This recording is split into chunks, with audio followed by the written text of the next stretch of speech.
Chapter 14 Temptation begins in the haunting world of Death Note.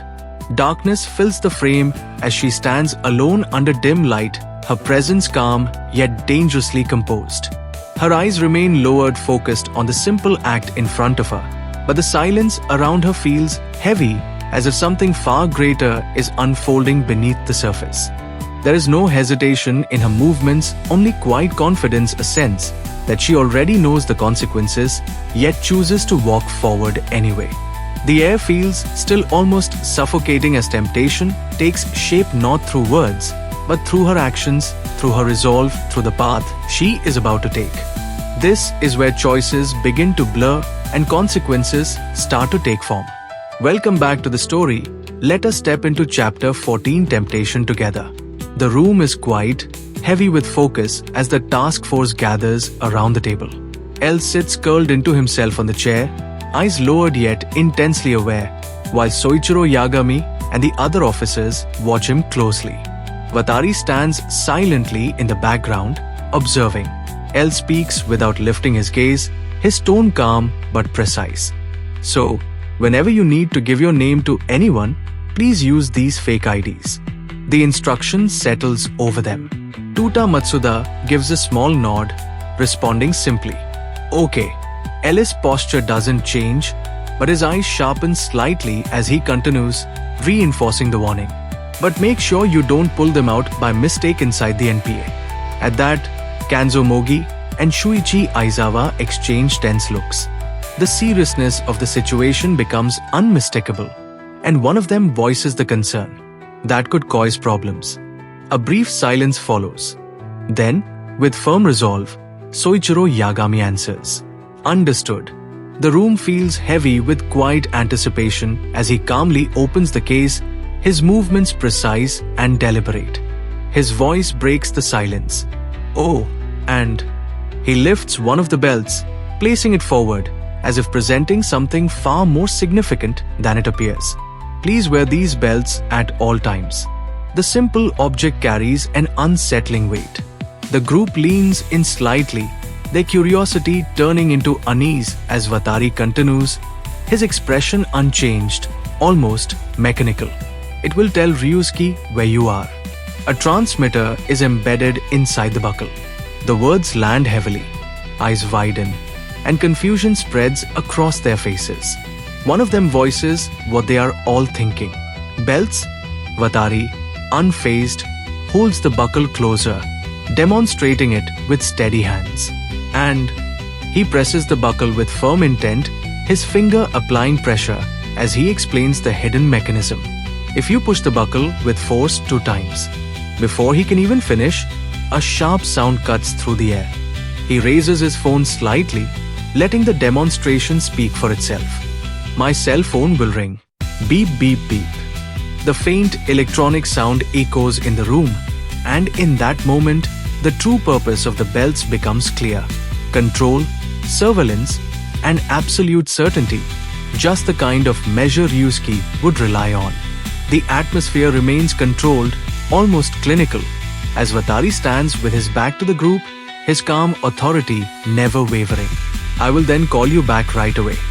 His words are steady, leaving no room for doubt. The responsibility settles over the task force as the explanation continues, their attention fixed on every detail. Please check in every morning at the NPA's task force office as usual. Then, using this method, it will tell you Ryusuke's hotel and room number. You can also use this in any emergency. The weight of procedure and precision becomes clear. This is no ordinary investigation. Every step is calculated. Matsuda grips the belt with a spark of excitement, his energy breaking through the otherwise serious mood. Wow, it's like we're a top secret squad assigned to go after Kira. A sharp voice cuts through instantly, grounding the moment. Matsuda, don't be silly. We're not fooling around here. The tension snaps back into place. Matsuda stiffens, shrinking slightly under the reprimand, his enthusiasm fading into compliance. Yes, sir. Meanwhile, L, seated with his usual detached posture, watches quietly, his eyes sharp despite his relaxed frame. His voice enters the conversation, calm yet decisive. One more thing. There's nobody in the NPS task force office right now. That's no good. The room stills again as his logic takes hold. Take turns, so one of you is always over there. Aizawa reacts immediately, stepping forward with urgency, already moving to act. Aizawa, you be the one today. We'll do that. Yes, yeah. I can be back there in 5 minutes. Without hesitation, the plan is set into motion. Every movement now carries purpose, as the hunt for Kira tightens with quiet, relentless precision. Out in the cold, quiet streets, the air feels sharper, heavier. Light walks beside the Naomi, his posture calm, his expression unreadable. Behind him, Ryuk looms with a twisted grin, watching everything unfold with airy amusement. Light's thoughts tighten, cold and precise. If someone's in the task force office when she gets back, Kira I is done for. His gaze shifts slightly, calculating every second, every possibility. I have to get her real name and eliminate. Less than 3 minutes left. The pressure builds silently inside him, his composure holding, but only just. I'm running out of time. I've got to do something. His steps slow for a fraction of a moment. Then he turns toward her, forcing a natural pause. She stops and looks at him, her expression calm, slightly curious. Yes, the space between them feels thin, fragile, as if one wrong move could shatter everything. Light stands calmly before Naomi Misora, his expression composed, voice measured as he begins to steer the conversation. I ought to tell you, it isn't actually possible for you to speak directly with a task force member. Naomi's eyes widen slightly, caught off guard. What? Behind his steady gaze, Light's thoughts sharpen, calculating every word and pause with precision. I just have to keep talking. It has to sound natural, and it has to keep her interested. And somewhere in there, I need to get an opening to find out her name. A quiet confidence settles within him. I'm sure I can do it. Without missing a beat, he presses forward, guiding her attention. Didn't you think it was strange that nobody was in the task force office? Naomi hesitates, recalling the unease she felt earlier. Well, yes, I did think it was strange. Light leans into that doubt, his tone firm yet reassuring, as if revealing something important. The Kira Investigation Task Force is using this new system to keep its members a secret.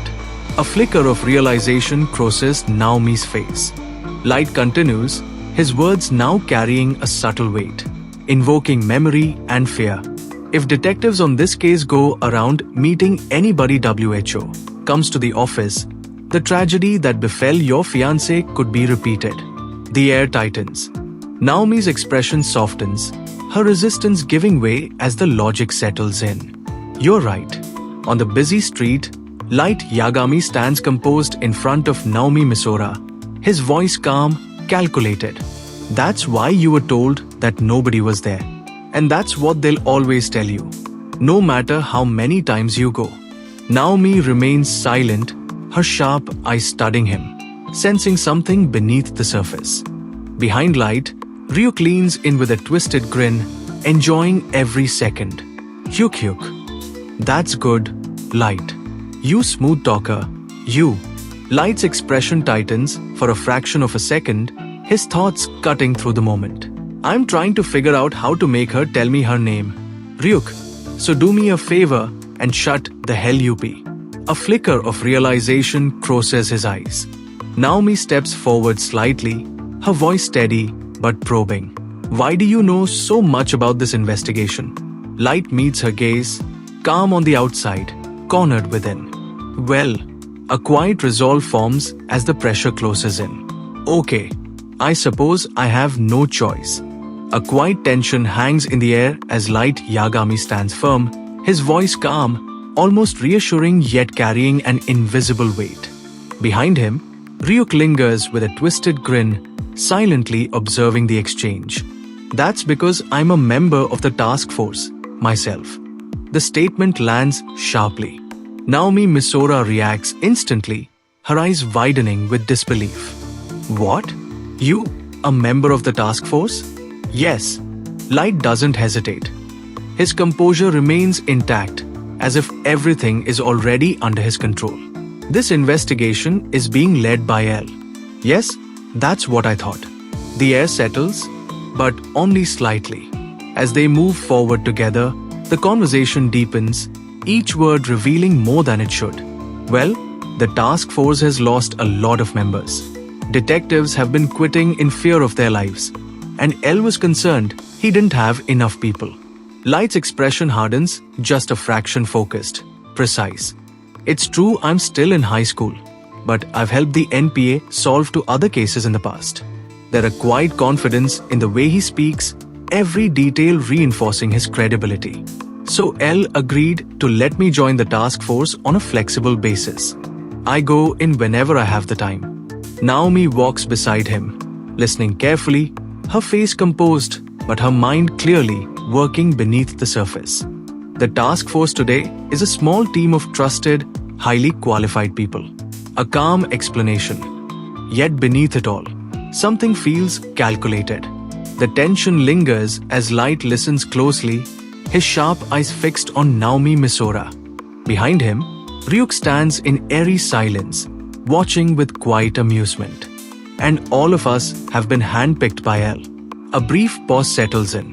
Naomi's gaze remains steady. She continues, calm and composed, as if weighing every word. So by talking to you, I've spoken to a member of the task force. And that's as good as speaking directly to L. Light absorbs this, his expression tightening slightly. If this means my insights will be passed on to L, that's all I care about. That's good enough for me. For a moment, it seems settled, but Naomi's resolve does not waver. No, it's not good enough. Light's composure cracks just enough to reveal urgency beneath. I still don't know your name. The air stiffens between them. Naomi turns slightly, her voice steady as she begins to reveal more of her past. I worked with L myself 2 years ago. That was a case in the US. Of course, he was just a voice that came through the computer. There are quiet confidence in her words, something built from experience rather than belief. But I know from that experience that I can trust him 100%. And that he really can solve any crime, including this one. Light's eyes widen slightly, caught off guard. You worked with L? The weight of her claim lingers. And the silence that follows, Ryuk watches intrigued as the balance between them subtly begins to shift. Naomi Misora faces him without hesitation, her voice steady, eyes unwavering. Yes, I was an FBI agent until just 3 months ago. For a fraction of a second, Light Yagami stiffens. A sharp glint flashes in his eye. Something calculating awakening beneath the calm. That's IT. I can use this. Just as quickly, his expression softens into polite admiration, his tone smooth and convincing. You were? Well, that explains it. No wonder your actions and your determination to catch Kira was so professional. I was really impressed by your sharp analysis, but also by your caution, your prudence. Naomi's gaze dipped slightly, her posture composed but cautious, as if weighing every word.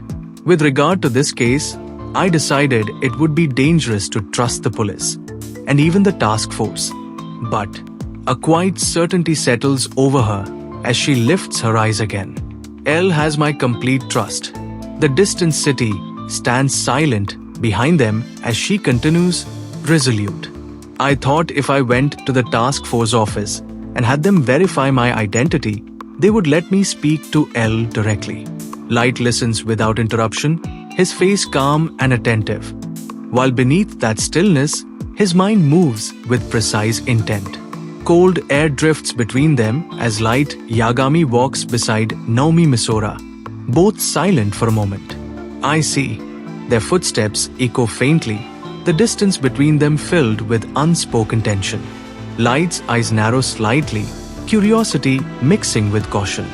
But then, why did you tell me what should have been for Ellis years only? Naomi finally speaks, her tone calm. but her gaze steady and sharp. I was upset they wouldn't let me through to the task force. And just then, someone saying he's the son of the task force chief shows UP. And that person. Light listens closely, every word weighing heavily in his mind.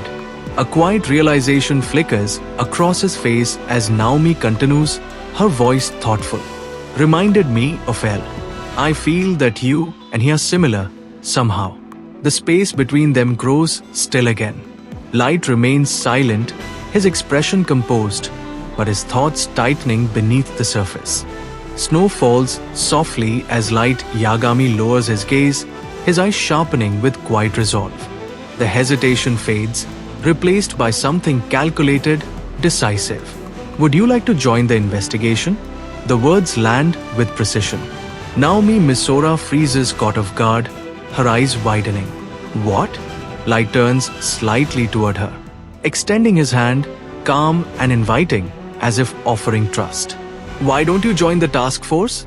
If you do that, you can work directly with L. Not just that, you can personally bring Kira to justice. Naomi stares at him, conflicted, her expression shifting as the weight of his words sinks in. The falling snow continues around them, quiet, but the tension between them grows heavier with every passing second. Snow drifts quietly between the tall buildings as Naomi Misora speaks with calm restraint, her voice grounded in reality. I got to join the task force on my father's recommendation, just because I helped solve a couple of cases before. That's how short of people they are. But they can't take just anybody. Light Yagami listens without interruption, his expression steady, already prepared with his next move. You're exactly the type of person we need. Why stop at providing this information? With your career background as an FBI agent, you'd be perfect. And you've even worked with L before. He already trusts you. Naomi's eyes shift slightly, processing every word, her guard still up.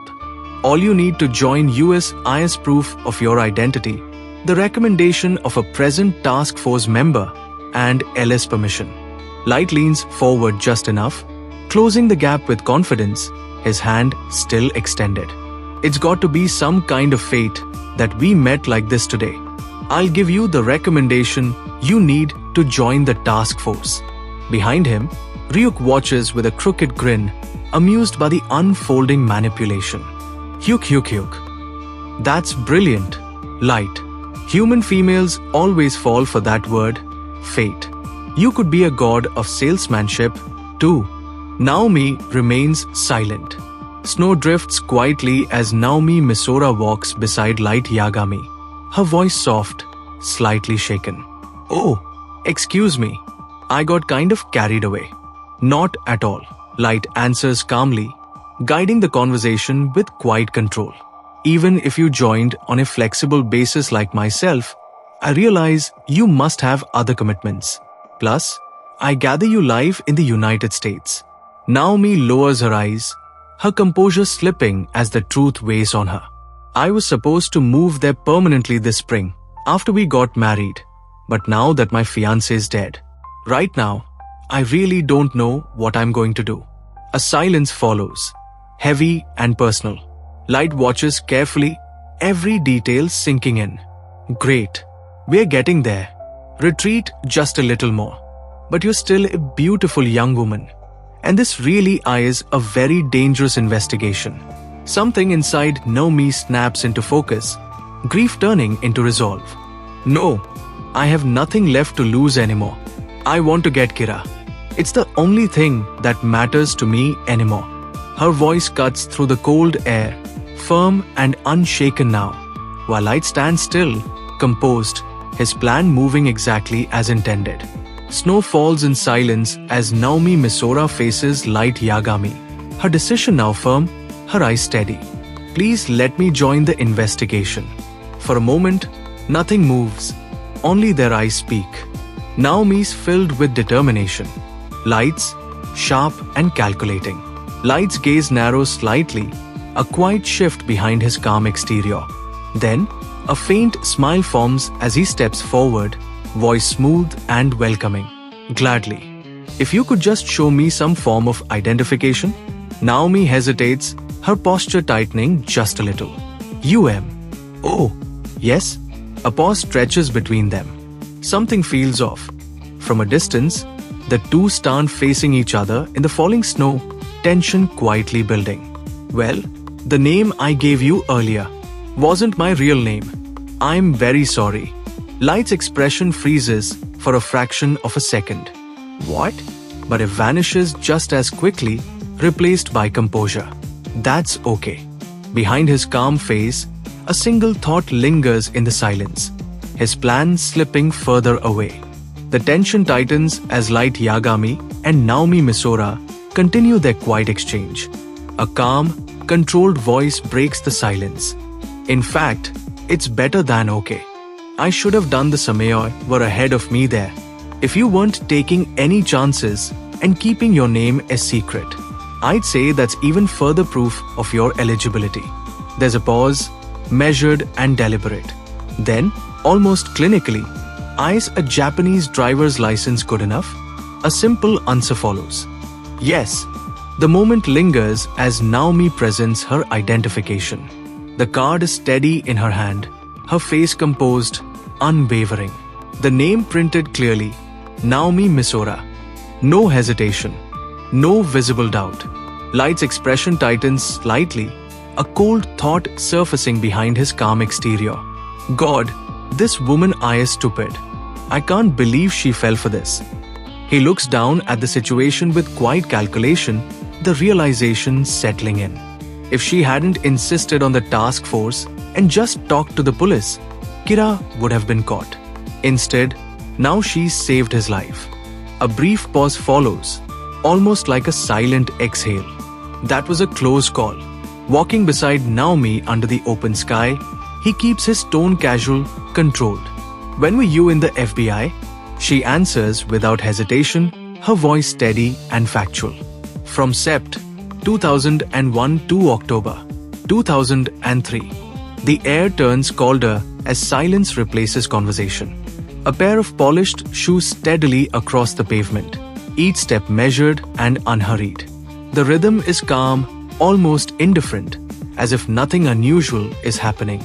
Nearby, Light Yagami lowers his gaze, his expression composed and focused. His hand moves with precision as he writes, the pen gliding smoothly across the small surface he holds. There is no hesitation, no wasted motion, only quiet intent. The card remains in his other hand, steady between his fingers. The identity he was shown moments ago is now being used. Every detail already processed, already decided. Behind him, Naomi Misora stands still, her posture calm, unaware of the significance of what is unfolding just inches away. There is no sign of suspicion in her stance, no interruption to the fragile normalcy of the moment. A passerby moves ahead under a dark umbrella, eyes forward, detached from everything behind him. Light continues writing without looking up, completely absorbed. The world around them carries on buildings, pavement, drifting flecks in the aisle. Something irreversible is quietly set into motion. A hand moves with quiet precision, pen gliding across paper as fate is written line by line. The name Naomi Misora rests at the top, followed by chillingly deliberate instructions. Other pages beneath it carry different names, already sealed by the same unseen judgment. A thought cuts through the silence inside Light Yagami's mind, sharp with irritation. What a pain, writing this all out again for the same damn woman. Time continues to slip forward. Standing face to face, Naomi Misora studies him carefully, her voice calm but questioning. Why do you keep looking at your watch all the time? For a brief instant, Light's composure remains intact, but his eyes shift downward, drawing again to his wrist. His tone stays casual, controlled. Oh, my watch? That's because. The moment lingers. A close, silent focus on the watch face, its hands moving steadily, marking each passing second. Time, precise and unstoppable, continues its quiet march forward. A faint smile forms on Light Yagami's lips, calm, controlled, yet carrying something far more dangerous beneath the surface. His eyes lock forward, unwavering, as if the moment he has been waiting for has finally arrived. I am Kira. The words land with quiet certainty. Across from him, Naomi Misora freezes, her eyes widening in pure disbelief, her voice breaking the sudden stillness. A breath passes uncertain, fragile. Her posture stiffens, confusion taking over as she tries to grasp what she just heard. Her gaze trembles slightly, searching his face for meaning, for doubt, for anything that could deny it. What do you mean? But Light doesn't move. His wrist turns ever so slightly. The watch face comes into focus, its hands aligned with ruthless precision. 1:25 p.m. Go! And in that single instant, time feels less like a measure and more like a trigger. A strange stillness settles over Naomi Misora. Her body begins to turn, her movements unnaturally calm, as if something unseen is guiding her away. Her expression empties, distant and detached. Light Yagami watches her closely, his posture relaxed, voice steady and almost casual. What's the matter? Naomi doesn't look back. Her voice comes out faint, as if it no longer belongs to her. There's something I have to do. Light lowers his gaze slightly, his eyes shadowed, the faintest hint of satisfaction hidden beneath his calm exterior. Light's hand moves with quiet precision. A phone appears in his grip, and with a soft motion, snap, it flips open. He lifts it slightly, tone light, almost helpful. Hey, my father's phone eyes back on. Didn't you want to talk to him? The offer hangs in the air, but Naomi continues forward, her steps steady, her will no longer her own. Naomi Misora continues forward without turning back, her steps steady, her figure slowly distancing itself, as if pulled by an invisible command. Her voice, calm and empty, drifts behind her. No, I have nothing to say to him. A quiet pause follows. Close behind, Light Yagami watches her with a still, unreadable expression. Only his eyes shift cold, focused, certain. His voice lowers, almost a whisper, carrying no hesitation. Goodbye, Naomi Misora. The words settle into the silence like a final verdict. The distance between them grows. Naomi walks ahead, her silhouette small against the city, never once looking back. Light remains where he is, unmoving. Beside him, Ryuk leans forward slightly, his grin lingering as he watches the inevitable unfold. And just like that, the moment passes quiet, irreversible, and complete. Darkness takes over completely, replacing the human world with something far colder, far more absolute. The atmosphere feels heavy, as if governed by rules that exist beyond emotion, beyond morality. Suicide is a valid cause of death. Basically, all humans are thought to possess the possibility to commit suicide. It is, therefore, not something unbelievable to think of. This is the silent truth behind the death note, not chaos, but structure, not randomness, but precise, unyielding logic. Everything that just unfolded was never accidental. Every action, every word, every passing second was confined within boundaries that cannot be broken. Whether the cause of the individual's death is either a suicide or accident, if the death leads to the death of more than the intended, the person will simply die of a heart attack. This is to ensure that other lives are not influenced. There is no hesitation here, no doubt, only rules, and the inevitability that follows them.